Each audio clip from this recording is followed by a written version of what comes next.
Welcome to the Veterinary Marketing Podcast, where it's all about helping your veterinary practice attract, engage, and retain clients. Broadcasting a new podcast every Monday from sunny Southern California, here's your host, Brandon Bashirs. Hey there, everybody. Welcome to episode number 218 of the Veterinary Marketing Podcast. Hope you're having a wonderful day. Today's episode, we're going to be talking about Facebook ads because there's been some super big changes in the past. I've mentioned this in a couple episodes, but there's been the iOS 14 update, which has been extremely impactful on Facebook ads for small business.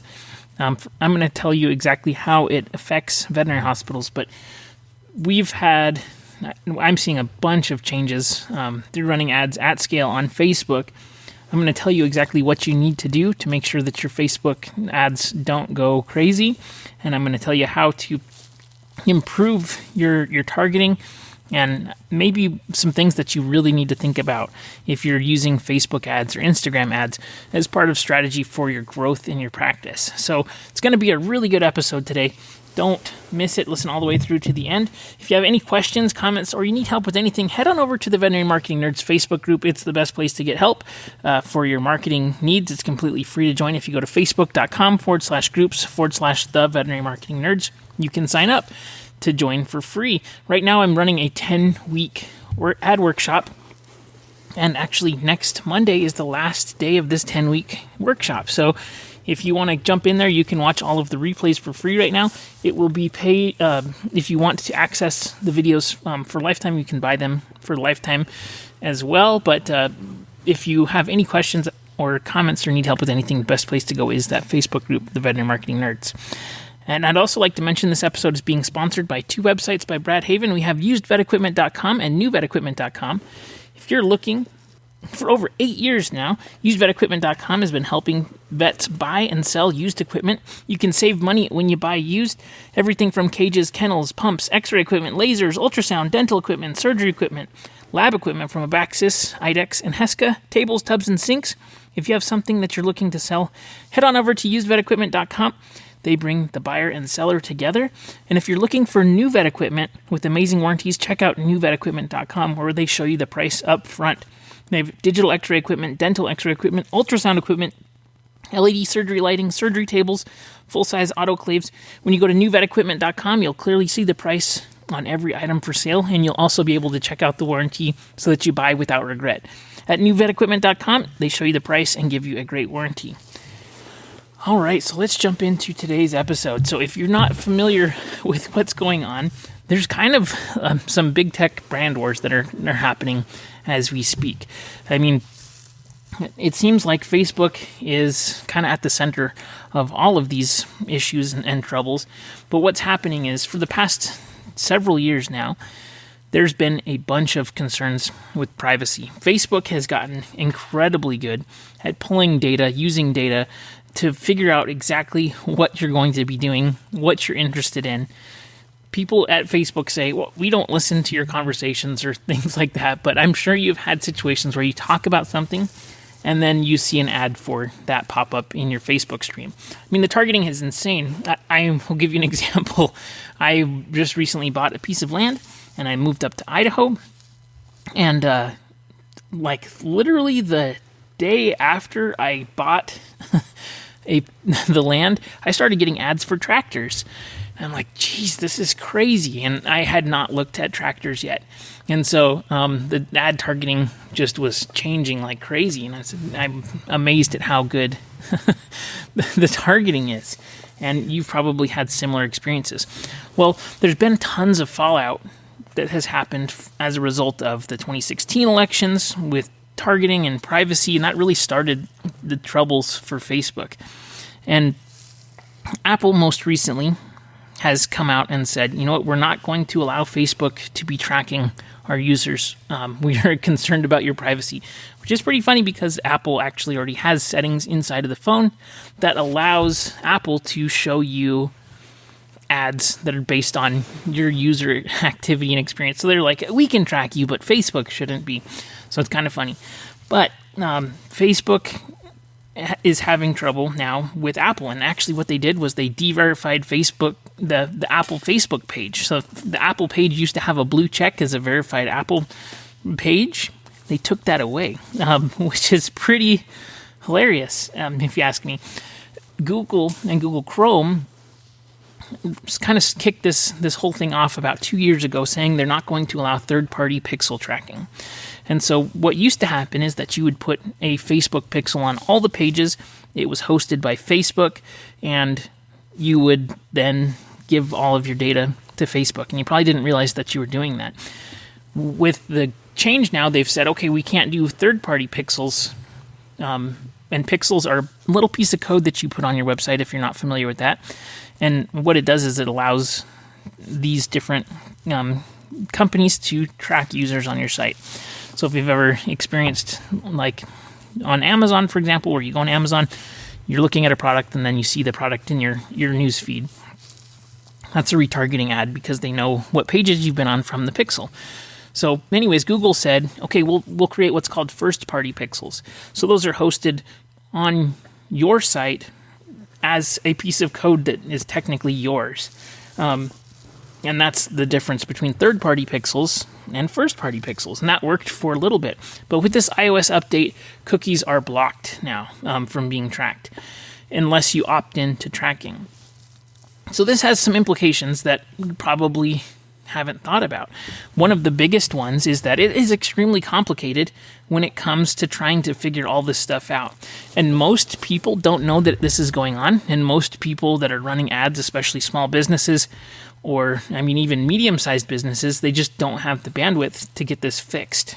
And so now what's happening and what we're seeing is that Facebook is missing a bunch of conversion data. And think about how many Apple users there are using Facebook and using Instagram, and they're not getting that pixel data, that conversion data.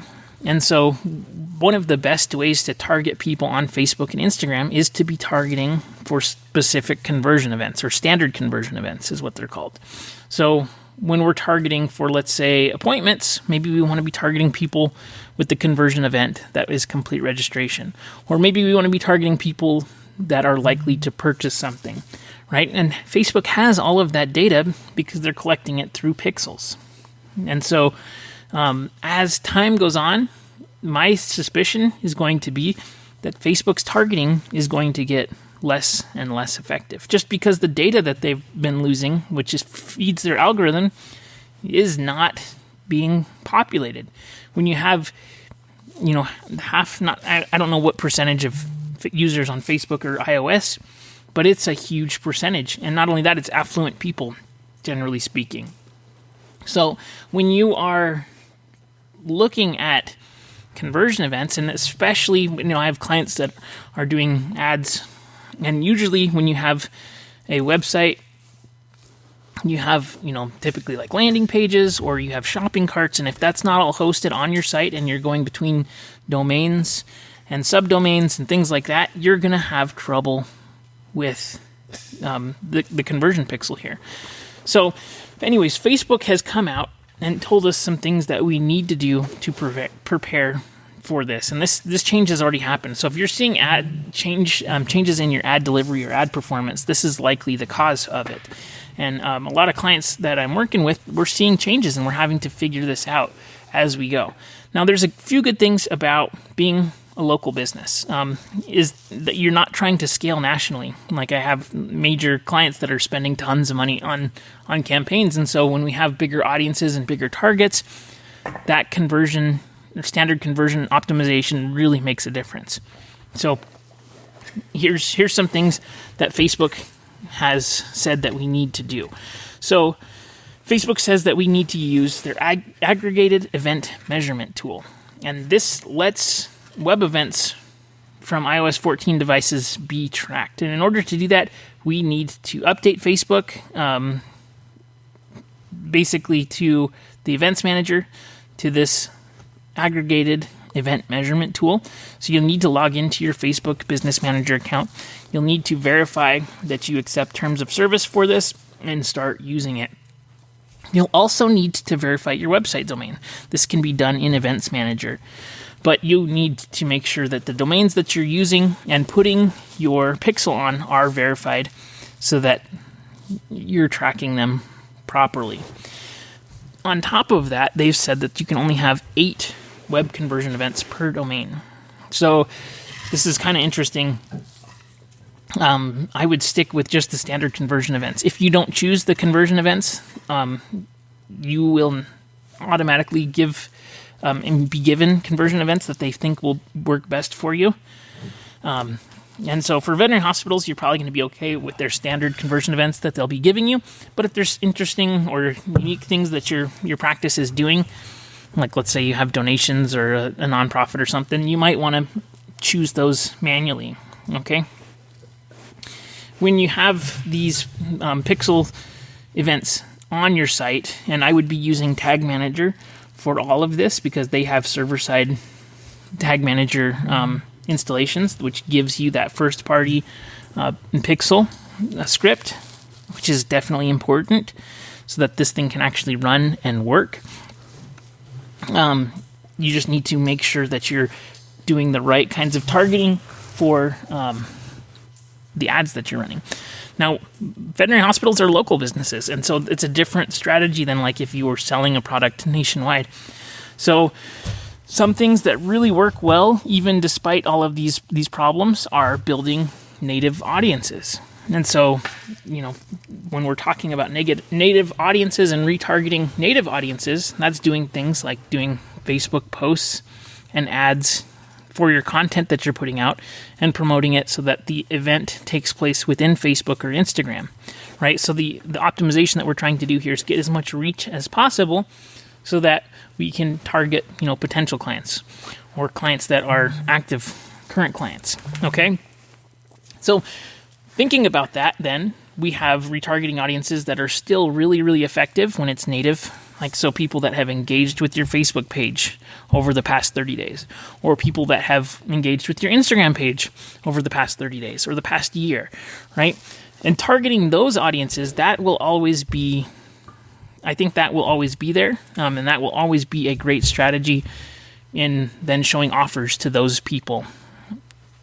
But with all of the craziness that's happening, we have to think about how do we measure conversions and how do we track conversions when we don't have pixels available. And so the answer is it just takes a little bit more work, okay?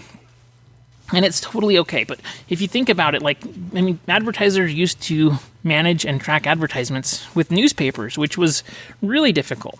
We just have to go back to some of these older ways of doing that. One thing that is really effective is UTM code. UTM code tells your Google Analytics where the traffic is coming from. It tells Google Analytics exactly what the search term is and the campaign name and all of these things. So when I say it's going to take a little bit more work and, UTM codes and things like that, I think that's totally reasonable to be looking at this stuff. It just is a little bit more in depth. So UTM codes are a great way to get all of your data kind of mapped. You need to use UTM codes consistently. So UTM is just a tiny bit of, there's UTM builders. If you search inside of Google Analytics, you'll find a UTM builder. But it gives you the ability to tag your traffic source, your campaign, your medium, the search term if you want to. It's really, really cool. Technology that Google Analytics bought, I think back in 2004. It's been around forever. Hardly anybody uses it just because we've not had to. We can be lazy with our pixel tracking. And so anyways, as we look at UTM, that's a good tool. It definitely takes some work to make sure that you're tagging all of your URLs with UTM. But once you do that, you'll be able to sort and filter your Google Analytics with that. You need to be able to understand Google Analytics, and you need to be able to understand, what's going on. Another easy way to make sure that your tracking is set up so that you're giving attribution and figuring out what's working and what's not is to create individual landing pages for each of the different campaigns that you're doing. So if you have a Google Ads campaign, create a landing page for Google Ads. If you have a Facebook Ads campaign, create a Facebook landing page. So that way you know for sure which one is coming from what, right? If you get a form fill from your Facebook campaign, you know what's working. Another thing that you can do are coupon codes or promotional codes or specials that are only available on each channel, right? And so that's how old advertisers used to do this back in the day with newspapers or direct mail to figure out which ones were producing results. So there definitely are ways to make sure that you're tracking properly and getting the right data into the right places, but you have to think about it. And so, I mean, it just depends on your specific skill set and skill level, your web team and things. But, make sure that you're actively trying to figure out where these people are coming from. Another thing that you can do is just do direct response inside of Facebook or Instagram, where you create a Facebook or Instagram story and you say, hey, we have a special today. Would you like to receive the special appointment link? And people message you, and you do back and forth direct response messaging. So, those kind of conversions are really effective and can take place with just a little bit of work. We're going to be talking next week to a guest about messenger bots and how to build those out for your practice. And that's really cool because conversation is a great tool to get conversion and to get high quality clients and things like that. But with conversation, you can actually see the conversation and know that the person who clicked on this ad came for this conversation and then came in, and you can track all that because it's highly trackable. So I think as time goes on, we're going to see what happens. There's so many people that have no clue anything has happened or changed.